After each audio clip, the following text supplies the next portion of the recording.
Governar é uma questão de tempo para quem aprender a andar aliançado.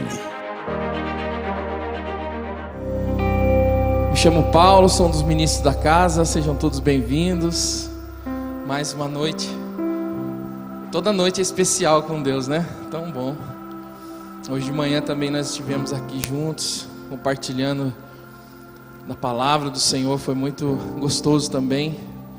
E agora eu tenho certeza que Deus tem algo novo para nós, amém?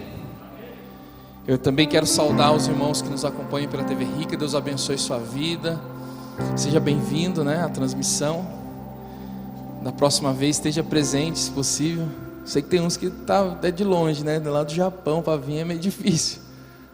Mas até os do Japão vêm, né? Às vezes o Senhor proporciona. Amém, irmãos. Vamos lá. Eu quero primeiramente louvar o Senhor. Hoje de manhã a gente teve uma notícia muito legal, né? Quem estava aqui sabe o que eu estou dizendo. O apóstolo Eli anunciou o bebê do Arthur com a Paty, né? E é uma menina, amém?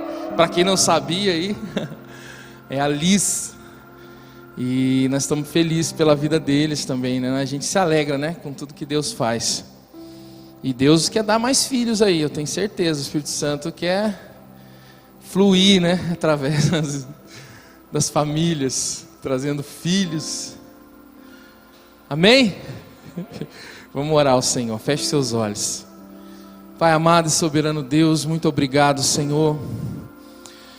Que privilégio, Senhor, fazer parte do corpo. Que privilégio, Senhor, desfrutar desse corpo, Senhor. Ser ministrado, Senhor. Ser ministrado, Senhor. Poder sentir, Senhor, essa vida que flui no corpo, que é a tua igreja. É tão bom se sentir pertencente, fazendo parte a tudo isso que o Senhor está fazendo, Senhor, na tua igreja, na face da terra. É tão bom estar aqui junto com os irmãos, mesmo ainda com algumas restrições, Pai. É bom demais estar aqui, Senhor.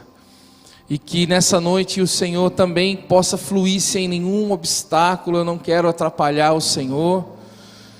Que o Senhor possa falar conforme a tua vontade, o teu querer, a tua palavra. Que a tua unção, Senhor, possa ser manifesta através de cada um de nós. Que não venhamos a achar que somente precisamos de unção para falar, mas também precisamos de unção para ouvir.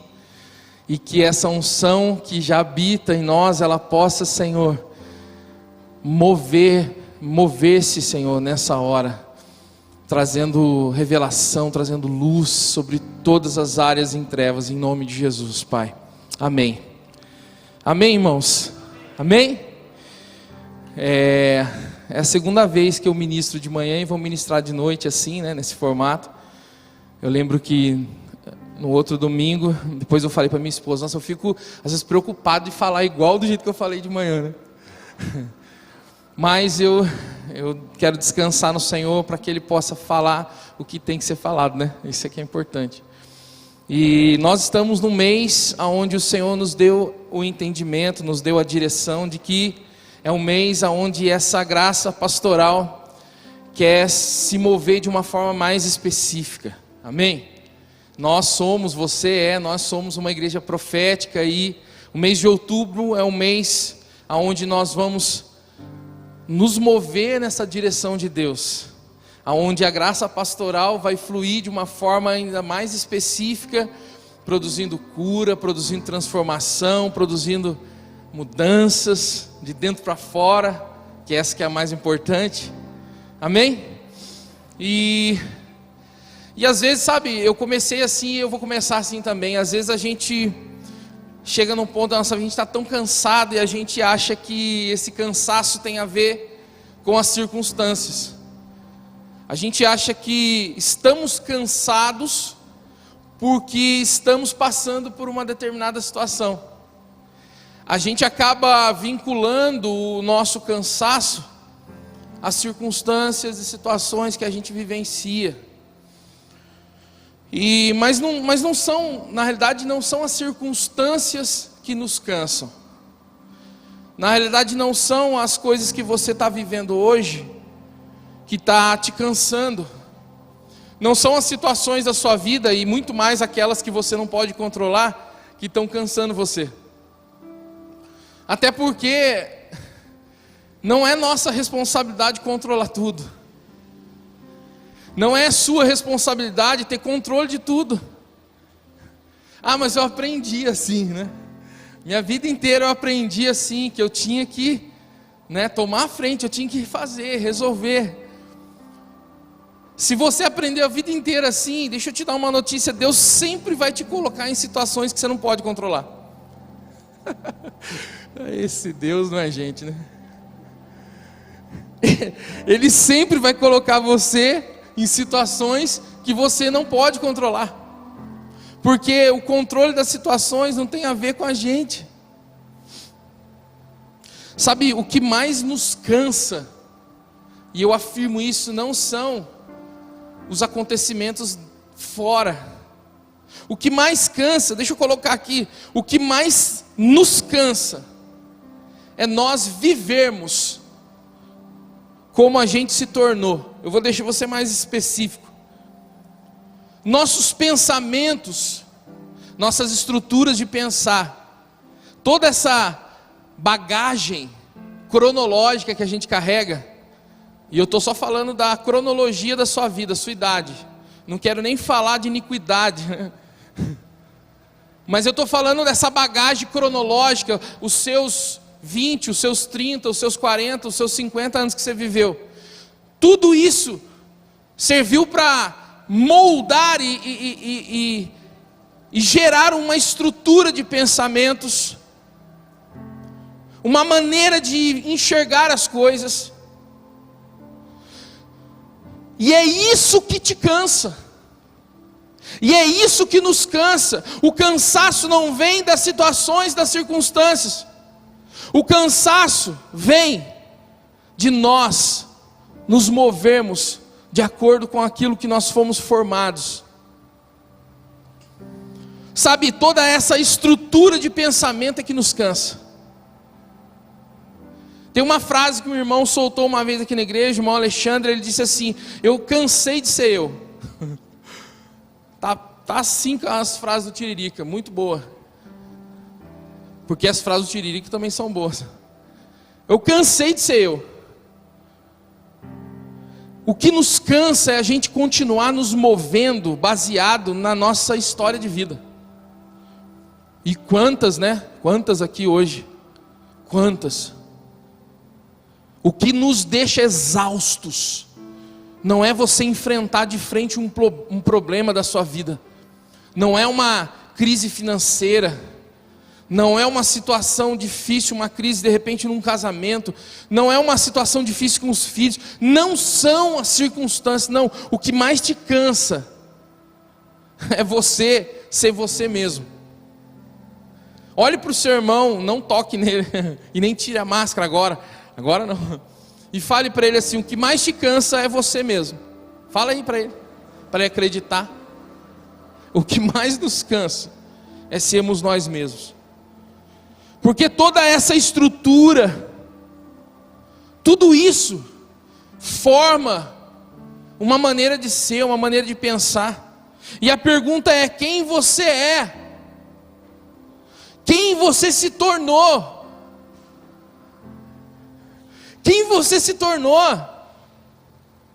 Irmãos, de verdade, acho que a maior ilusão que a gente tem na nossa vida é a gente fazer essa autoanálise baseado nas nossas experiências de vida e falar assim: você já ouviu alguém falar, ou você já falou: não, eu sou assim mesmo, eu sou bravo. Eu sou assim mesmo, eu sou explosivo. Eu sou assim mesmo, eu sou mais frio, eu sou mais quieto. Será que de fato isso expressa de verdade a sua identidade? Ou será que isso é resultado de um meio, de um ambiente que você viveu? Quem você é? Eu coloquei aqui: afirmar quem sou só é possível diante de quem realmente eu sou, e não do que eu vivi.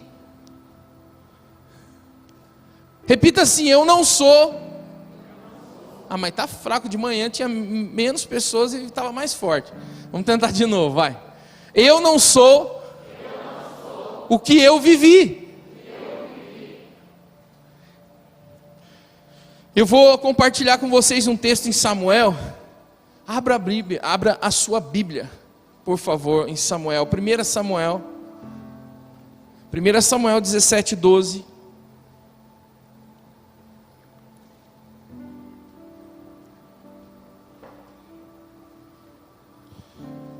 Samuel 17:12. Eu vou ler alguns versículos aqui, só para expressar um trecho, um tempo de Davi, um momento que Davi passou. 1 Samuel 17:12 diz assim: E Davi era filho de um homem efrateu de Belém de Judá, cujo nome era Jessé, que tinha 8 filhos. E nos dias de Saul era este homem já velho, adiantado em idade entre os homens. Foram-se os 3 filhos mais velhos de Jessé, e seguiram a Saul à guerra. E eram os nomes dos seus 3 filhos que se foram à guerra: Eliabe, o primogênito, e o segundo Abinadab, e o terceiro Samá. E Davi, ele era o menor, e os 3 maiores seguiram a Saul. Davi, porém, ia e voltava de Saul para apacentar as ovelhas de seu pai em Belém. Chegava-se, pois, o filisteu pela manhã e à tarde, e apresentou-se por 40 dias. Eu vou ler só até aqui. Eu coloquei mais, mas para a gente poder ganhar tempo. Essa palavra, essa passagem, esse trecho dessa passagem retrata um momento da história onde o povo de Israel, a nação de Israel, estava sendo afrontada pelos filisteus. Era um tempo de guerra, era um momento tenso para aquela nação. E nesse tempo, e nesse período, os filisteus então começaram a afrontar a Israel, a nação. E levantou-se no meio dos filisteus um gigante. E esse gigante começou a afrontar, e na linguagem popular começou a chamar os caras para briga. Não tem ninguém aí que pode me enfrentar? E era um momento de tensão, era um momento terrível. E nesse contexto todo de guerra, nesse contexto todo, de afronta, está desenrolando a história de Davi. Davi, mesmo com a sua pouca idade nessa época, mesmo sendo muito jovem nessa época, ele já acumulava muitas experiências de rejeição. Ele já acumulava muitas situações e circunstâncias que ocorreram com a sua vida, e que produziram marcas, e que produziram ali traumas. Mesmo com a sua pouca idade, ele já tinha experimentado algumas frustrações. A Bíblia diz primeiramente que ele era o menor da sua casa. E existem outros versículos aqui que não falam menor somente de idade, mas ele era menor no sentido físico. Ele era mais magro, ele era menor. Seus irmãos, enquanto seus irmãos eram todos, tudo grandão, fortão, de porte atlético, Davi, ele era diferente. Ele era o menorzinho, ele era o fraquinho. Para muitos aqui pode ser que isso não tem valor algum, de repente você até já foi curado nessa área, mas para muitas pessoas, uma situação de aparência física, de repente serviu a infância inteira para te gerar insegurança, para te gerar, sabe, aquele sentimento de desvalorização, porque você de repente é diferente, porque você de repente é mais magro, é mais gordinho, é alguma coisa assim, sabe? Para muitos pode ser que isso não aconteça, não faça nada, mas muitas vezes a diferença física, a aparência externa, é também como uma arma que vai machucando desde a infância, desde pequeno, desde a criancinha pequena que às vezes ali começa a ser atacada. E olha, os ataques malignos são tão cedo, né? Lembrei de uma coisa agora que eu acho que nem com a minha esposa eu compartilhei. Esses dias eu estava voltando da casa da minha mãe, fui buscar a minha filha Lívia, tem 4 aninhos. E voltando com ela no carro, pai, sabe? Quando ela começa a conversar assim, eu fico até, meu Deus, essa menina acho que já tem 7 anos e eu estou errado. 4 anos e conversa de um jeito. Ela, pai, sabe? Aconteceu uma coisa. O que foi, filha? Eu dirigindo ela atrás. Então, eu estava na quadra hoje. Não sei se hoje ou ontem que ela falou mais ou menos. Eu estava na quadra lá brincando, e aí a Sara chegou. A Sara é uma menininha, filha de um casal amigo nosso, que deve ter os seus 7, 8 anos. A Sara chegou com as amigas dela, e eu fui brincar com elas. Mas sabe o que aconteceu, pai? As amigas dela me trataram tão mal. 4 anos. Daí eu falei, filha, eu acho que não foi isso. Eu acho que de repente é porque elas são maiores que você, e as crianças maiores só tem as brincadeiras de crianças maiores. E você, como tem 4 anos, você tem a brincadeira de criança de 4 anos. Aí ela virou para mim e disse, não, pai.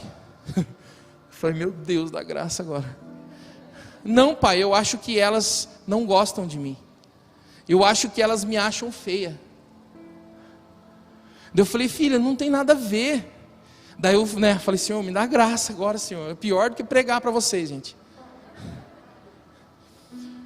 Falei, filha, sabe como é que é? Daí eu peguei o exemplo da amiguinha dela lá do condomínio, que tem a idade dela, 4 anos. Falei, sabe, como é que é o nome dela? Esqueci o nome, cadê a minha esposa? Catarina. Sabe a Catarina, filha? Sei, pai. Ela não é sua amiguinha? É. Quantos anos que ela tem? Tem 4. As brincadeiras que a Catarina faz, você gosta? Gosto. Sabe por que você gosta? Porque ela também tem 4 anos. Vocês sabem brincar juntas. Agora a Sara e as meninas amigas dela, elas não sabem brincar mais com vocês direito. E elas não gostam, é por isso. Será que é isso, pai? Eu falei, claro que é, filha. Você é linda. O papai do céu fez você perfeita. Você é uma bênção para nós.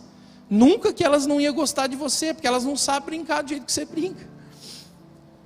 Então às vezes a gente pensa assim, né? Tem coisa que parece bobeira para uns, mas para outros não. Para uns a aparência parece bobeira, mas para outros foi um motivo de muita dor. Davi, ele não era só o mais novo, mas ele era aquele que não tinha o mesmo porte físico dos irmãos dele. Sabe o que aconteceu? O pai de Davi, Jessé, pegou os seus irmãos mais velhos, e eu vou usar como se fosse hoje, né?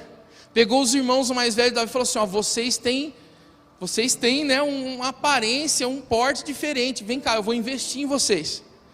Pegou os 3 e falou, vou matricular vocês na melhor faculdade aqui de Jerusalém, de Israel, e vocês vão ser treinados na guerra, na arte da guerra, e colocou os 3 para serem instruídos como guerreiros. Colocou eles em Harvard de Israel. Só que a família vivia do campo, vivia das ovelhas, dos rebanhos, né? E quem vai cuidar das ovelhas? O Davi cuida. O Davi cuida. O Davi cuida. Sabe, a falta de oportunidade que Davi teve, de repente, de estudar no mesmo lugar, ou de ir para a escola de guerra junto. Eu sei que Deus estava construindo algo na vida de Davi, como Deus também constrói coisas na sua vida. Mas para uma pessoa que já se sentia menor, não ter a mesma oportunidade, sabe, isso começa a moldar dentro do ser humano, e começa a fazer uma forma, começa a gerar um formato de sentimento, um formato de pensamento. Vai vendo. Aí um dia, que foi o dia mais célebre, né, daquela família, o profeta Samuel, conhecido por toda a nação, chega na cidade, e aí manda dizer, olha, vou na casa de Jessé, vou na casa de Jessé. O profeta Samuel vai e anunciou que é na casa de Jessé.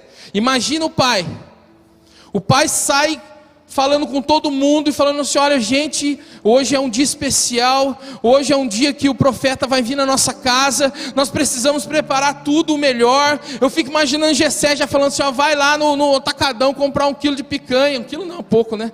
Vai lá comprar uma carne para a gente assar, vai lá buscar o melhor, porque o profeta vem na nossa casa. Ou seja, foi preparada uma festa, foi preparado um banquete. E olha o detalhe, aí Jessé vai e passa nos quartos dos irmãos lá, eles tudo jogando PlayStation 4, passa na casa dos irmãos lá, no quarto dos irmãos, fala assim: olha, o profeta vai vir aqui, hoje é o dia, coloca a melhor roupa, vai falando com um, vai falando com o outro. Aí ele chega no mais velho, naquele que ele falou, esse vai ser rei, e ele fala assim: olha, hoje é o seu dia, se levanta, coloca a sua melhor roupa, coloca, né, a melhor roupa, porque você vai estar de frente com o profeta de Israel, ele pode te ungir rei hoje. Eu fico imaginando esse filho mais velho, Alexandre, indo lá no guarda-roupa, falou assim: eu vou escolher essa camisa cavada, vou ficar com meus bíceps de fora. A hora que Jessé entrar, eu falo assim: você vai entrar por aqui ou por aqui? Foi mais ou menos assim, irmãos. Imagina toda a preparação, o banquete, os filhos tudo enfileiradinho, tudo arrumadinho, esperando o profeta chegar. E aí Davi, de repente vindo do campo lá para a refeição, escuta o alvoroço. E aí o que acontece? O que está acontecendo? Vai ter uma festa, o profeta vai aqui. E ele, nossa, tá. Daí Jessé fala assim: Davi, você não pode, cara, você tem que voltar e cuidar das ovelhas. Não vai dar para você participar, porque os seus irmãos estão preparados. Eles estudaram a vida deles inteira para esse momento, né? Eu pedi para eles já deixar já os seus diplomas já preparados, e você não vai poder participar da festa. Davi, o menor da casa, o mais diferente, aquele que não teve oportunidade de estudar nos mesmos lugares, no dia mais célebre daquela família, ele ouve o pai dele dizer: você não vai participar. Para muitos aqui pode parecer bobeira. Davi era Davi, né? Para muitos aqui pode parecer: isso aí não aconteceu nada com ele. Irmãos, só sente a dor quem recebe a pancada, né? Davi vira e volta para os campos. Não está escrito na Bíblia, eu acho que não deu nem tempo dele comer, Rafinha, porque o banquete era a comida. Volta ele para os campos. Eu não vou me delongar na história aqui, mas todos nós sabemos que naquele dia Deus marcou a história de Davi, porque naquele dia passou todos os irmãos, o profeta quase se engana, e Deus fala para ele: não é nenhum deles. E o profeta indaga Jessé, e Jessé fala: só tem um último lá que está lá cuidando das ovelhas, ele nem está na festa. E aí fala: então manda chamar, que nós não vamos sentar à mesa se ele não estiver aqui. Naquele dia, Saul derrama um óleo sobre a vida de Davi. Cara, imagina a noite desse menino. Eu não sei se alguém pensa assim quando lê a Bíblia, mas eu sou profeta, eu sou louco mesmo, eu fico pensando nessas coisas. Imagina Davi depois que acabou o banquete, limpando a cabeça de óleo, né? Porque haja óleo, era um chifre de carneiro inteiro de óleo. E ele voltando, tendo que se limpar para poder dormir. Imagina ele deitado lá na cama dele, olhando para o céu.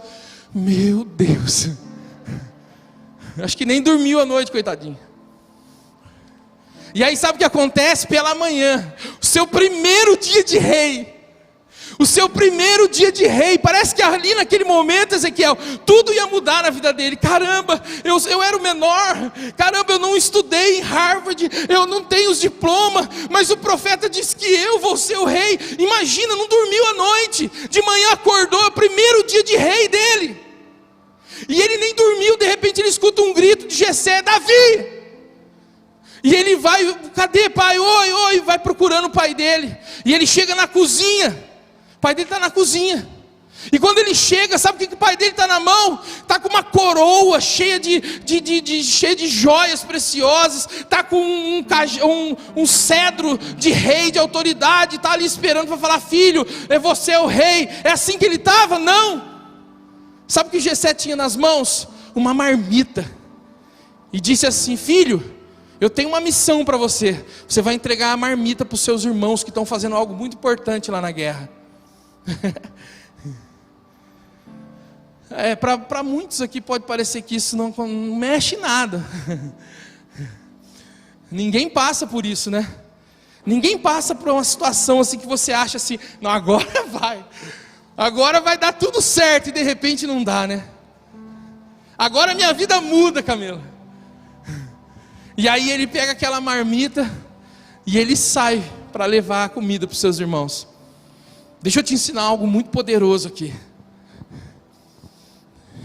Você pode até estar entregando marmita, mas você não deixa de ser rei por isso. Não importa o que você está fazendo, importa quem você é. Sabe o que é pior? Não é ser rei e entregar marmita e continuar com a vida do jeito que está, não. Porque isso não mudou dentro dele. Ele era um rei, foi ungido rei. O pior é você chegar numa posição de rei e não saber que é. Davi então sai para entregar as marmitas, organiza tudo, vai em direção aonde os seus irmãos estavam, e com excelência ele vai lá fazer o seu papel. Eu me lembro um pouco da história de José, né? José, ele foi um governador, mesmo quando estava na casa do pai. José, ele foi um governador, mesmo quando foi jogado no buraco, na cisterna. José, ele foi um governador, mesmo quando foi vendido aos mercadores, mesmo quando foi parar na casa de Potifar e se tornou escravo de Potifar, ele era um governador. José foi um governador mesmo dentro das masmorras do Egito. Porque o lugar que você está e o que você está fazendo não define quem você é no Senhor. Tem gente que acha assim, o meu propósito com Deus, meu propósito com Deus. O dia que eu estiver lá em cima, eu estou vivendo o propósito com Deus. Tem gente que idealiza o propósito com Deus. O dia que a minha empresa bombar e eu ganhar muito dinheiro, eu vou estar vivendo o propósito de Deus. O dia que eu tiver, sabe, deixa eu te dizer uma coisa. José começou a viver o propósito, sabe na onde? Quando ele soube que Deus tinha um propósito com ele, lá na casa do seu pai. Deixa eu te dizer algo muito importante para a sua vida. O propósito de Deus na sua vida não é aonde você vai chegar, mas é como você vive a sua vida. Como você vive o que você faz. Você está como escravo na casa de Potifar, você vai ser o melhor. Você vai expressar a excelência de quem você é nele. Vocês estão comigo aí? Sabe uma coisa que eu aprendo com tudo isso? Que, como eu já disse, nós vamos ter várias circunstâncias na nossa frente que nós não vamos ter controle, né? Deus vai fazer isso. Até porque a responsabilidade de ter controle não é nossa. Mas uma coisa é sua e é minha responsabilidade. Não é controlar as circunstâncias, mas é manifestar governo sobre as nossas reações. Uma vez conversando com um homem num gabinete, num aconselhamento, eu falei, cara, essa situação aí não tem controle. Às vezes a pessoa pensa, né, que vai chegar no ministro e vai falar uma coisa assim, não, mas isso aqui não tem controle, não tem o que fazer. Mas você pode decidir governar suas atitudes diante dessa situação sem controle. Mesmo que chegue diante de você qualquer situação descontrolada, meu irmão, e você não tenha controle dela, você tem controle das suas atitudes, das suas reações em Cristo. Amém? Então, Davi, 1 Samuel 17:32, e Davi disse a Saul: não desfaleça o coração de ninguém por causa dele, teu servo irá à peleja contra esse filisteu. Sabe o que aconteceu? Davi foi levar a marmita e chegou lá, e ele viu o alvoroço, ele viu a afronta. Deixa eu dizer uma coisa interessante, né? Davi, quando chegou diante daquela situação, não era uma situação particular dele, era uma situação que englobava toda a nação, era um problema que não era dele. Ele podia ali cumprir o papel dele, está entregue as marmitas, meus irmãos que se virem. Mas um rei, o rei que é rei, não consegue ver uma situação a ser resolvida e ficar parado. O rei que é rei, o rei que manifesta o reinado daquele que é o rei dos reis, né? Rei dos reis, aquele que é rei, constituído pelo Senhor, reino e sacerdócio, não consegue ver uma situação que não tenha resposta, sem que ele se coloque como a resposta da situação. E Davi podia voltar embora e falar: pai, fiz o meu papel, entreguei a marmita, estou aqui de novo, fiel, vou voltar para minhas ovelhas. Mas ele viu o alvoroço, ele viu o problema, ele viu ali aquele exército, aquele cara enfrentando o seu povo. E ele começou a indagar, falou: o que é isso que está acontecendo?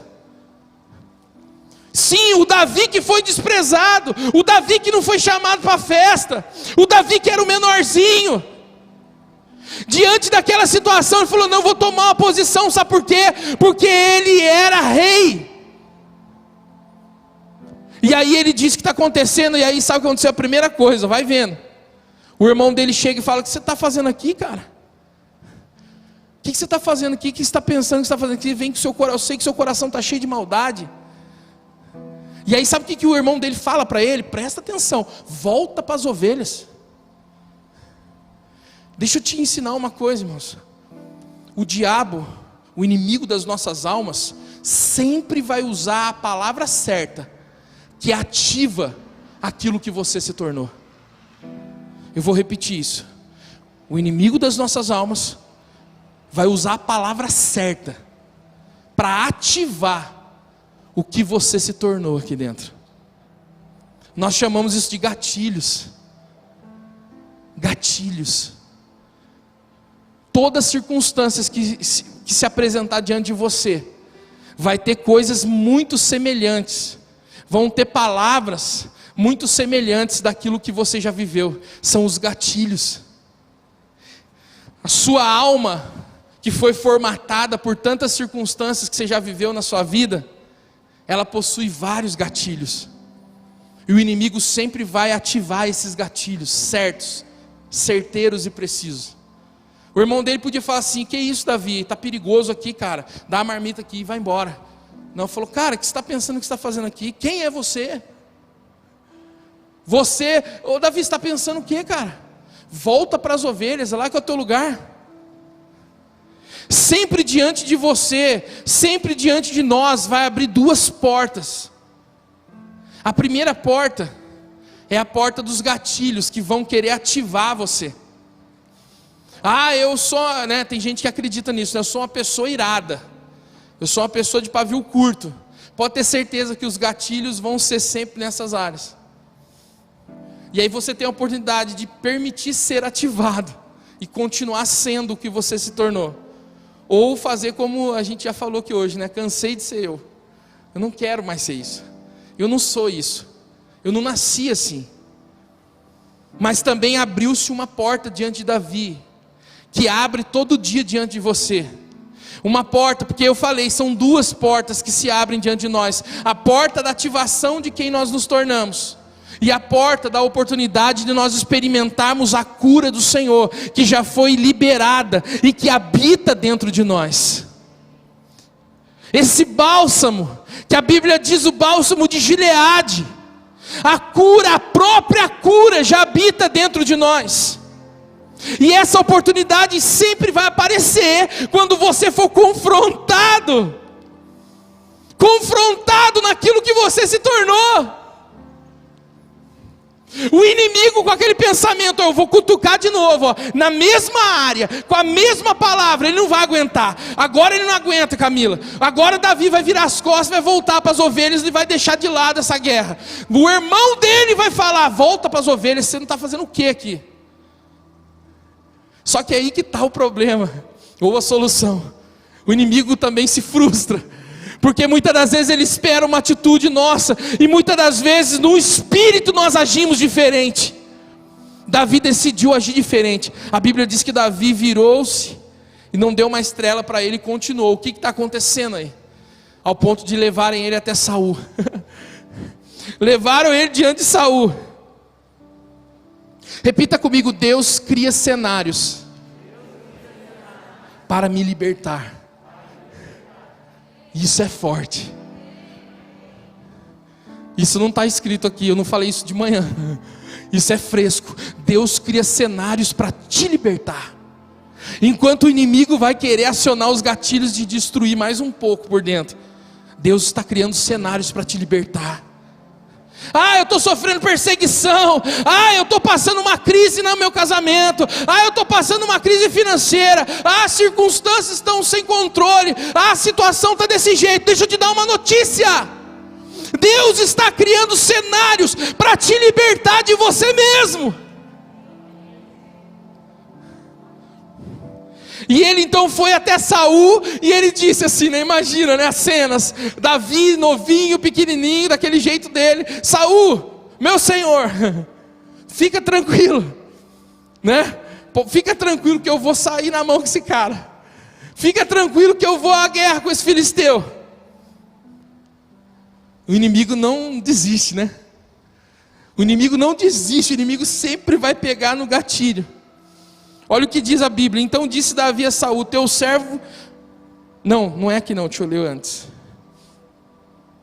Porém Saul disse a Davi, contra este filisteu não poderás ir para pelejar com ele. De cara, Davi falou para ele assim, ó, 1 Samuel, agora não sei onde que está, vai, depois procura. Saul disse para ele assim, ó, você não vai poder ir, Davi. Ele não quis nem ouvir o menino, ele não quis nem saber de nada. Ele falou, você não vai poder ir. Você não vai poder ir. Pois você, olha só. Olha, parece coincidência, né? Mas você está aprendendo hoje sobre os gatilhos. Você não vai poder ir porque você é muito moço. Você é muito jovem. Você é muito pequeno.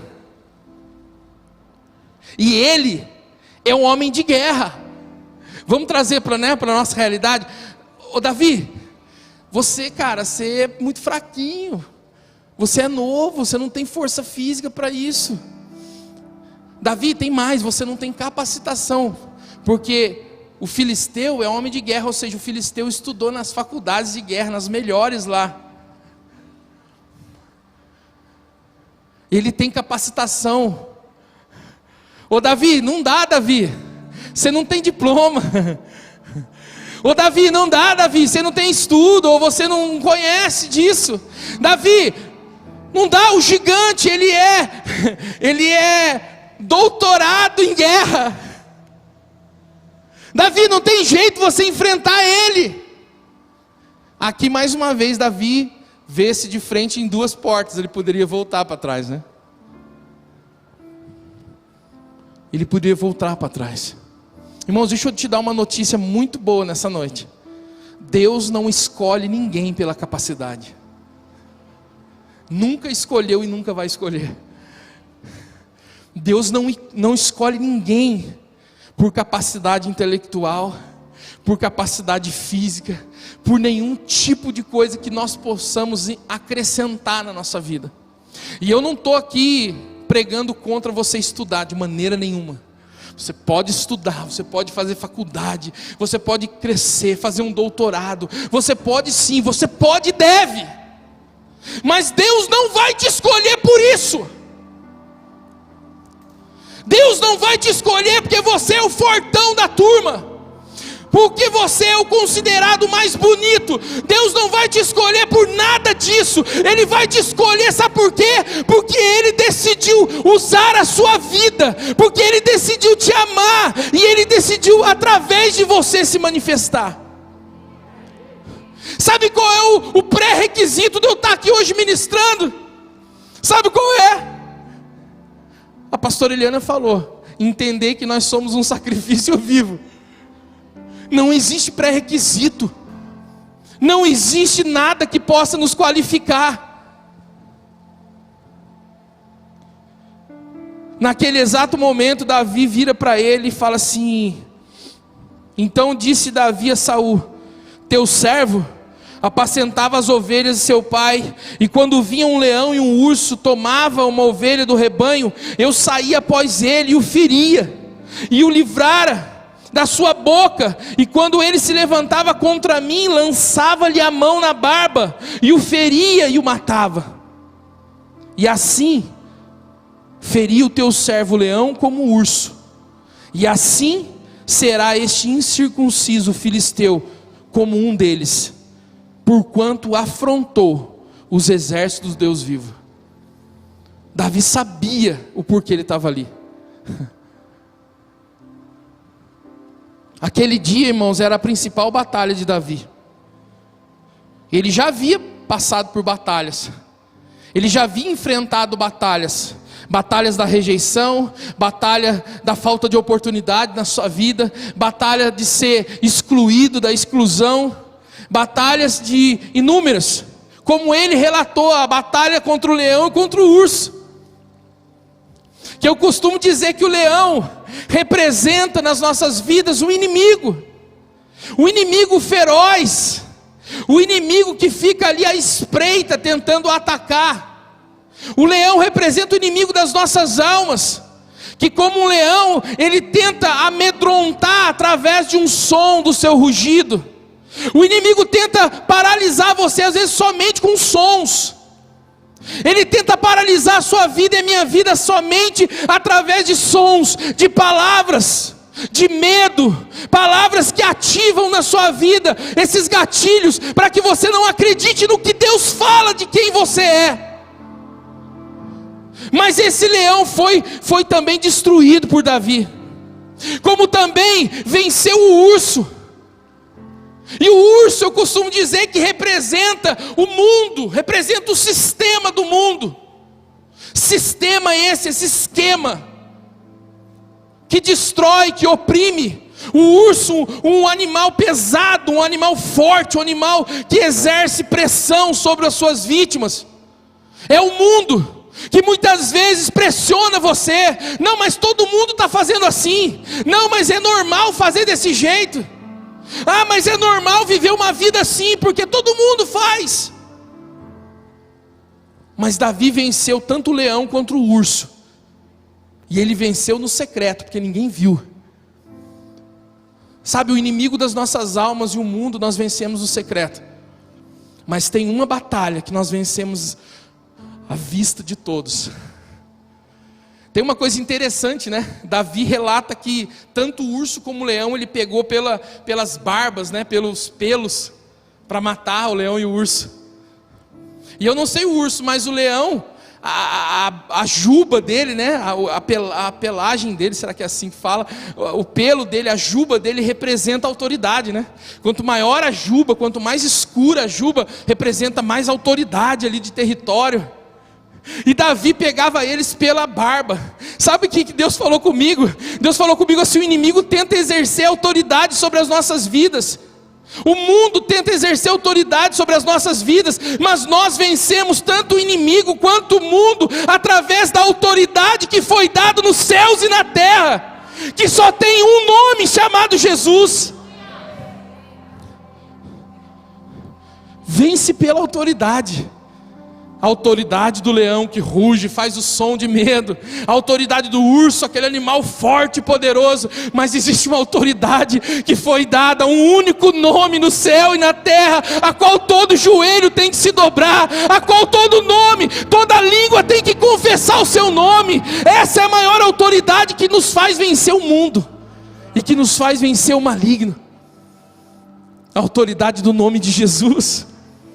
Mas tanto o leão quanto o urso, e eu estou caminhando para o final, ele venceu no secreto. Ele não venceu diante das câmeras, dos holofotes, dos olhos das pessoas, não, ele venceu no secreto. Mas existe uma batalha que ele precisava vencer diante dos olhos das pessoas. Existe uma batalha que você precisa vencer diante dos olhos das pessoas. Existe uma batalha que você precisa vencer diante dos olhos da sua esposa, do seu esposo e dos seus filhos. Existe uma batalha que você precisa vencer sim diante das pessoas. Essa batalha é importante. Foi essa batalha que Davi estava disposto a enfrentar naquele dia. Enfrentar o gigante Golias. Mas posso dizer para você uma verdade? O gigante Golias era até pequeno dentro do gigante Davi que estava querendo se formar dentro dele.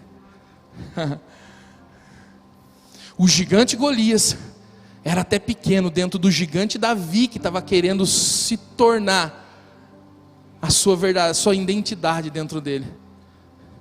Deixa eu te dar uma notícia, irmãos. Qualquer problema que você esteja passando hoje, eu afirmo isso na sua vida, é pequeno demais diante do gigante que você carrega dentro de você, que quer te vencer todo dia, chamado seu eu.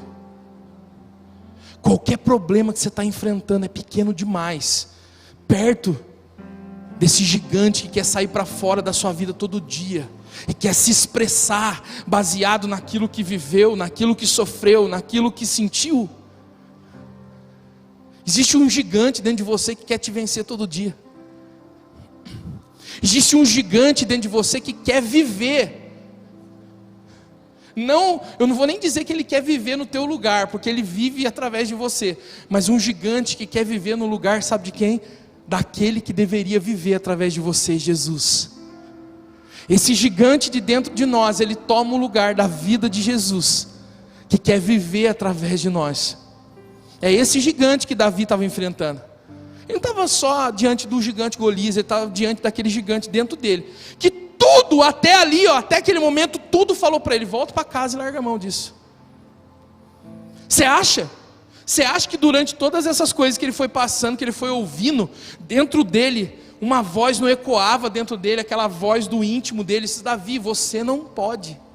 Davi, você não tem capacidade para isso. Davi, você não tem estrutura, você não tem capacitação, você não é seus irmãos, você não é forte que nem Eliabe, você não tem a arte da guerra com a espada que nem Samar, você não é que nem eles. Davi, você não consegue nem pegar numa espada. Você acha que esse gigante não ficou ali o tempo todo tentando fazer Davi recuar? E eu não estou contando só uma história bíblica, eu estou contando a sua história. Eu estou contando a história de cada um. Que às vezes acha que está cansado por causa dos problemas. Não, você está cansado porque você está vivendo como você. Você está vivendo a vida errada. Então, ele disse para Saul: eu vou para a guerra. Tem até um negócio interessante que Saul então se convence, fala: tá bom, você vai? Então tá bom, espera aí que eu vou te pôr a armadura, né? Ainda Saul tenta pôr a armadura no Davi, a armadura dele, né? A armadura de Saul, Davi não conseguiu nem se mexer com a armadura, não conseguia nem andar. Tira tudo isso de mim, eu não preciso disso. Cara, isso é muito louco, né? Eu fico imaginando, às vezes as pessoas acham que precisa de tantos aparatos, de tantas estruturas. Tem gente que acha que ser igreja, tem gente que acha que igreja, né? Que é um termo errado que as pessoas falam: igreja grande, igreja pequena. Igreja é igreja, igreja não tem tamanho, igreja é a igreja do Senhor, é o corpo de Cristo. Mas hoje em dia está uma coisa tão assim, né?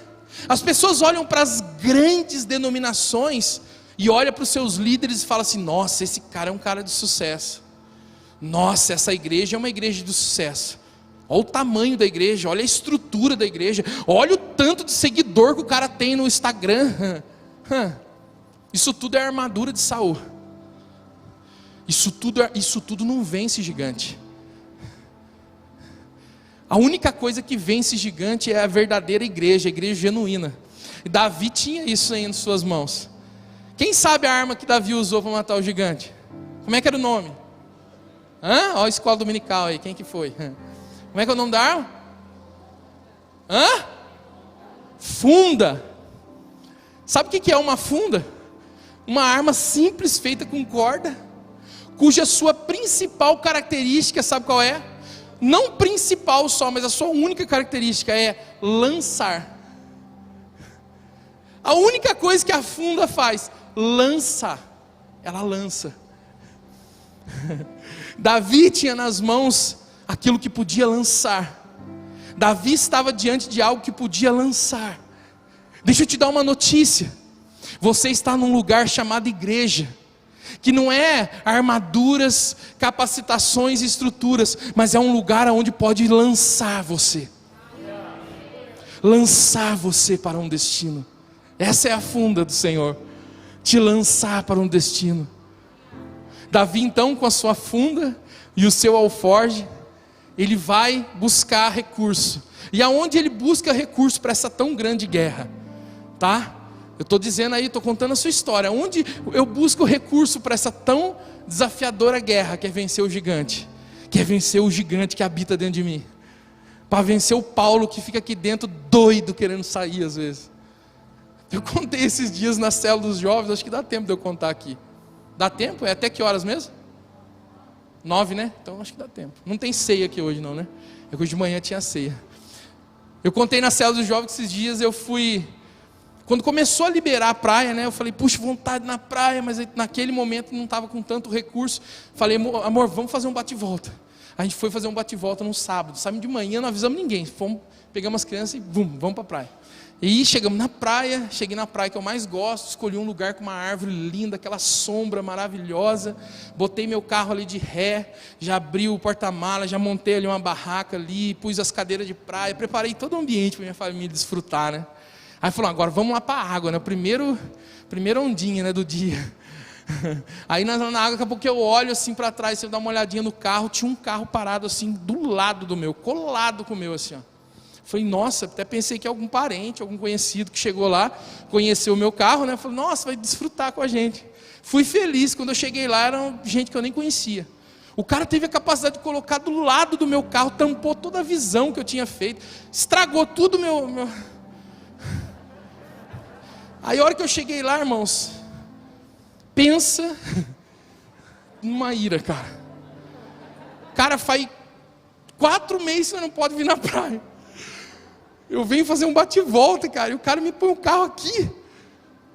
Aí a Cíntia chegou, olhou, fez assim, o que é isso? Aí eu fiquei mais irado, falei, meu Deus do céu. Aí o Lucas chegou, meu filho Lucas chegou, fez assim mesmo, no meio da praia.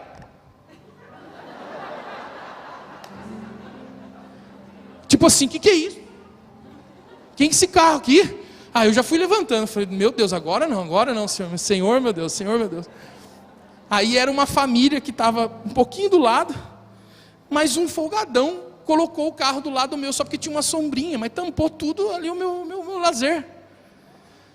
Aí eu sentei na cadeira ali, eu fiquei, irmãos do céu, pensa num gigante. Pensa num gigante que estava crescendo e cada vez maior. E eu fiquei ali uns minutos ali só naquela luta, cara. Nossa Deus. Aí de repente eu vi uma movimentação, eu vi um cara voltando da família que estava lá, e ele estava com a mãe dele, uma senhorinha, estava meio passando mal. Aí dentro de mim eu falei assim, nossa, né, que passe mesmo. Misericórdia. Brincadeira, não pensei isso não. Não pensei isso, eu não pensei não. Eu estou brincando. Mas quando eu me dei conta que ela estava passando mal de verdade, eu trabalho com segurança do trabalho, tenho algumas noções básicas de primeiros socorros e coisas assim. E aí a minha vontade era de brigar com os caras, de xingar, ou no mínimo, eu estaria errado, gente. Vocês, a igreja do Senhor, abençoada, fala a verdade. Eu estaria errado de chegar e falar, meu amigo, dá para colocar o carro um pouquinho mais para lá, por favor? Eu estaria errado? Eu acho que não, né? Mas do jeito que eu estava, eu ia estar. E aí eu levantei a vontade de chegar e aí eu cheguei, cara, e eu falei, eu de verdade, nos 3 passos que eu dei, eu falei, Espírito Santo, não estou cansado de ser eu. E a hora que eu cheguei assim, em vez de eu falar para tirar o carro, eu falei assim, vocês estão precisando de ajuda? Não, a minha mãe que passou mal, acho que a pressão dela caiu. Você quer que eu busque alguma coisa? Você quer que eu vá na farmácia? Quer que eu faça alguma coisa? Ela está bem, ela está passando bem, tá, a gente só vai pôr ela sentada aqui. Nossa, muito obrigado. Eu falei, não, a gente, estou aqui do lado. Estou bem aqui, ó. Se precisar, é só... Não precisa nem chamar, é só respirar. Resumo da história, né? A família saiu dando tchau pra gente, se despedindo. Ai, meu Deus do céu, vocês dão risada, né? Vocês dão risada, né? Mas quando o gigante quer sair, sai de baixo. Ele estava diante de tudo isso, e o maior gigante não era Golias, o maior gigante era o próprio Davi, que queria ser o que toda a situação havia projetado para ele ser, né? E diante das palavras do irmão dele, diante das palavras de julgamento de Saul, do seu irmão e até mesmo do gigante. Porque para piorar, todo mundo falou, né? O irmão falou, Saul falou, quando ele chega perto do gigante, o gigante também fala. Quem é você? Você vem para mim contra pau, você acha que eu sou um cachorro? Né? Olha o gatilho, né? Mas Davi tinha ido ao lugar certo, né? Antes dele ir para a guerra, ele foi ao ribeiro. Repita comigo, ele foi ao ribeiro. Ele foi às águas. E o que ele foi fazer lá nas águas? Ele foi lá buscar recurso. Porque somente na fonte das águas da vida, somente nesse lugar a gente tem recursos para vencer qualquer gigante. Só mesmo em Cristo, irmãos, não tem como, não dá para vencer de outro jeito, é só nele, é só através dele fluindo. E olha o que é mais interessante, que Davi precisou geograficamente se deslocar para a beira do ribeiro. Agora deixa eu te dar uma notícia. Jesus um dia disse para a samaritana: olha, se você crê daquilo que eu estou te dizendo, do seu interior fluirão rios de água viva. Isso já aconteceu. Esse rio hoje está dentro de nós. E ele foi lá buscar recursos. Sabe o que ele foi buscar lá? Repita comigo assim: 5 pedras. Eu quero que você fale assim, ó, não foi 4 e nem 6, foi 5 pedras. Irmãos, não pense você que a Bíblia é um livro de acasos e de como é que fala a outra palavra? Fugiu agora. Coincidências. A Bíblia é a verdade de Deus expressa para nós. Ele pegou 5 pedras, sabe por quê? Porque na sua Bíblia e na minha Bíblia está escrito em Efésios 4:12 que as 5 graças ministeriais, elas servem para edificar a nossa vida, para nos levar a uma medida de uma estatura do varão perfeito, ao pleno conhecimento da verdade. 5 pedras. Ele pegou 5 pedras, cara. É o que eu falei, eu sou doido quando eu leio a Bíblia. Caramba, 5, Deus, por que não foi 4? Acho que Deus dá uma piscadinha, você acha? 5, né?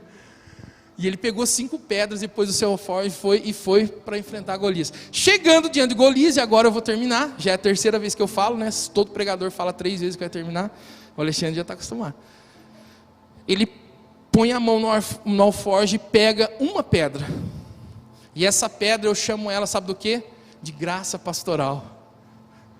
Ele pega uma pedra das 5, ele pega a pedra do ministério da graça pastoral, e ele põe no seu alforje, na sua funda, e ele começa a rodar e tal, aquela pedra, aquele ministério preciso, que é o que a gente está vivendo, né, nesse mês, o ministério pastoral que é próprio, que tem todas as ferramentas certas, sabe para quê? Para destronar qualquer gigante que quer te engolir.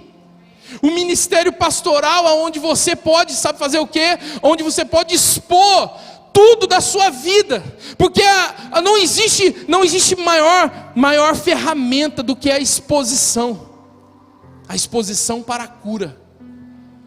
E o ministério pastoral estava lá na funda de Davi, pronta para ser lançada. E aí Davi vai lá e mira o ministério pastoral, sabe na onde? Mira bem no coração de Golias e manda a pedra. É isso? Ó, tem gente que tá ligado. Ele não mandou a pedra no coração de Golias? Não. Sabe por que ele não mandou a pedra no coração de Golias? O inimigo, ele não está preocupado se você está feliz ou se você está triste. Como assim, profeta? Eu pensei que o diabo queria que eu ficasse triste o tempo todo. Não. Você pode estar até feliz, se você estiver fora do propósito de Deus. Ele não está nem aí com os seus sentimentos. Sabe o que ele quer da sua vida? Sua mente. Porque é através da sua mente ele consegue influenciar a sua vida toda, te arrancando do propósito. Você pode estar até bem, de verdade. Você pode até estar abastado em questões inúmeras, financeiras e coisas desse tipo. Mas se você estiver fora do propósito, para ele você pode estar rico. Porque tem gente que acha, o diabo quer que todo mundo fique pobre. Quer nada, ele quer que você esteja fora do propósito. Pobre, rico, estando fora do propósito é o que ele quer. Não, Davi pegou o ministério pastoral e mirou no meio da testa daquele gigante. E lançou a pedra. E sabe o que diz a escritura? Que aquela pedra cravou na fronte daquele gigante, cravou na testa. Sabe o que significa cravar? produziu uma marca. O ministério pastoral, ele vai produzir uma marca na sua vida. Sabe por quê? Porque o ministério pastoral é uma expressão de Jesus, como também os outros ministérios, é uma expressão de Jesus. Quando Jesus se expressa através do ministério pastoral, ele cria uma marca na sua vida. Não uma marca para te destruir, mas uma marca para você viver de acordo com o seu propósito, o seu chamado. Só que tem um detalhe: o gigante caiu em terra, e tinha que haver o grande finale, né? E o grande finale não era o ministério pastoral que ia produzir. O que matou o gigante, eu não sei se você sabe disso, mais uma notícia, mais um conhecimento teológico. O que matou o gigante não foi a pedra. O que matou o gigante não foi a pedra. A pedra derrubou o gigante, atordoou o gigante. Mas aí, Davi vai lá no gigante e pega a espada dele. Deixa eu te dar uma notícia. A palavra do Senhor diz que a armadura espiritual de Deus, existem várias peças, e uma delas é a espada. E a espada significa a palavra. Sabe o que Davi fez? Quando Davi pega a espada de Golias, ele estava pegando, sabe o que? Ele não estava pegando só um instrumento, somente a espada daquele gigante. Ele estava pegando todas as palavras que ele ouviu em toda a sua história. As palavras do seu pai: você não vai na festa. A palavra do seu irmão: você não tem estudo para isso. A palavra de Saul: você é tão pequeno. E as palavras do próprio gigante: você vem contra mim com paus, quem é você? Naquele momento ele ergueu todas essas palavras, e sabe o que ele fez? Usou todas as palavras que matava ele por dentro e feria a vida dele, e com essas palavras ele transformou num contra-ataque, e ele cortou a cabeça de Golias. Sabe o que eu estou dizendo para você nessa noite? Tudo que te feriu vai ser sua maior autoridade. Tudo que te colocou para baixo, tudo que disse para você que você não pode, vai te fazer vencer, vai te fazer ir além, vai te fazer ir além. É sim, as palavras que falavam: você não pode, você não consegue, você é o mais fraco, você é o menos capacitado, você é o mais feio. Essas palavras vão ser autoridade na tua boca, porque Ele vai te curar, porque Ele vai curar você. Eu aprendi, irmãos, que quem está ferido fere, mas quem é curado cura. Sabe aquelas perguntas da sua vida, sabe aquelas interrogações dentro de você que não se cala, sabe aquelas perguntas: por que eu passei isso? Por que na minha infância abusaram de mim? Por que o meu pai me abandonou? Por que me desprezaram? Deixa eu te dar uma notícia: tudo isso eu te respondo nessa noite, porque você foi escolhido para ser um instrumento de cura. E Deus transforma a espada que te feria na maior arma que você tem: autoridade. Você quer saber o que é autoridade? Autoridade é quando você é curado em algo e você cura as pessoas. Interessante, né? Ele podia pegar a espada e cravar no coração de Davi, do Golias. Ele podia pegar a espada e enfiar no coração do gigante, mas não, ele decidiu cortar a cabeça, porque ele já estava entendendo. Ele falou assim: a partir de hoje, essa mente desse gigante que tenta controlar a minha vida, eu vou destronar esse governo. Cortar a cabeça significa destronar um governo. Ele cortou a cabeça, ele destronou o governo. Deixa eu te dizer uma coisa, meu irmão: todos os dias da nossa vida nós somos chamados para enfrentar esse gigante e para destronar o governo dele na nossa vida. Você deu risada de mim, né? Mas ali, quando eu estava sentado na praia com vontade de discutir, de brigar, de xingar, e como o meu passado já me fez muitas vezes até mesmo sair na violência com uma pessoa, eu senti vontade ali. Mas eu decidi no Senhor, na minha vida, não só ali na praia, mas dentro da minha casa, com a minha esposa, com meus filhos. Eu decidi pegar as armas que me feriam, e eu decidi com ela própria cortar a autoridade desse Golias, desse gigante que tenta influenciar a minha história. Isso é ser curado pelo Senhor.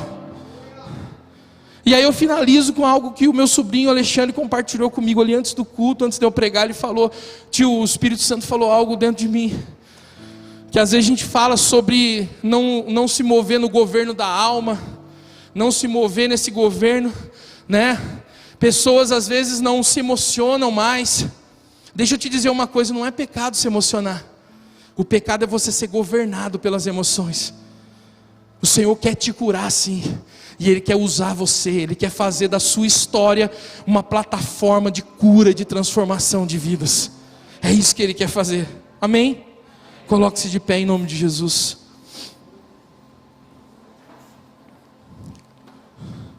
Se puder tocar aquela de novo. Eu quero orar pela sua vida nessa noite. Deixa eu dar uma notícia para você, olha. Se você conseguir entender que você precisa derrubar esse gigante, nenhum gigante do lado de fora vai ser capaz de derrubar. Eu vou repetir, porque essa é fácil de entender. Se você entender que o gigante que você tem que lutar é o que habita muitas vezes dentro de você e quer prevalecer, nenhum gigante do lado de fora vai ser capaz de derrubar. Davi só conseguiu vencer o gigante Golias porque ele primeiro venceu o gigante de dentro dele. Se ele não conseguisse vencer o gigante dentro dele, ele nem ia chegar diante do Golias. Essa luta que você está passando, essa situação difícil, esse momento difícil, muitas vezes está querendo vencer você, mas eu vou te dizer, não pode te vencer. Mas primeiro você precisa permitir que o Senhor te faça vencedor dentro de você mesmo. Amém? Feche seus olhos. Aleluia, feche os seus olhos, permita que o Espírito Santo faça o que Ele tem que fazer. Eu sempre digo que eu não quero ocupar de maneira nenhuma o papel dele. Eu não estou aqui para convencer ninguém de nada. Eu estou aqui para transmitir uma verdade dele. Mas a palavra diz que é o Espírito que convence o homem do pecado, da justiça, do juízo. É o Espírito Santo que te convence. Você não está cansado por causa dos seus problemas. Você está cansado porque você não aguenta mais viver a vida que você acha que é você. Você está cansado de afirmar e bater no peito: ah, eu sou assim mesmo, ah, eu sou desse jeito mesmo. Não, você se tornou isso. É possível sair desse lugar. É possível ser livre desse gigante. Chega de ser afrontado por esse gigante. Como aquele gigante Golias ficou 40 dias afrontando. Esse gigante te afronta a vida inteira. Eu sei do que eu estou falando, irmãos. Eu sei do que eu estou falando, porque eu também fiquei à mercê de um gigante que habitava dentro de mim. E pensa num gigantão. Um gigante que falava na minha cabeça, que tentava me influenciar, me fazer desistir, me fazer não fazer aquilo que Deus me chamou para fazer. Mas eu entendi no Senhor que nós somos capazes de destronar esse governo, de vencer esse gigante, porque o Senhor dos exércitos habita em nós. E eu quero orar pela sua vida, Pai, em nome do Senhor Jesus Cristo. Nos rendemos à tua vontade, Senhor. Pai, eu apresento diante do Senhor a tua igreja, Senhor. Os teus filhos, Senhor, aqueles que o Senhor escolheu, aqueles que o Senhor chamou, que o Senhor amou, Senhor. Aquele, Senhor, a qual o Senhor nessa noite, Pai, trouxe mais uma medida de verdade, Senhor. Pai, eu declaro na autoridade do nome de Jesus, que nem leão, nem urso e nem gigante, Senhor, será capaz de impedir o propósito que o Senhor tem sobre a vida deles. Eu declaro, Senhor, que eles verão com outros olhos, que eles perceberão, Senhor, de uma forma diferente, e que eles entenderão, Senhor, que dia após dia diante deles haverá a oportunidade de ser guiados e influenciados por um gigante que tenta tomar o controle, ou que eles podem se render ao governo e autoridade do Cristo vivo dentro deles. Pai, eu declaro, Senhor, que as guerras serão vencidas, e eu declaro que a manifestação do teu Filho será visível através de nós, Senhor, em nome de Jesus. Amém e amém. Aplauda ao Senhor, igreja. Deus abençoe. Governar é uma questão de tempo para quem aprender a andar aliançado.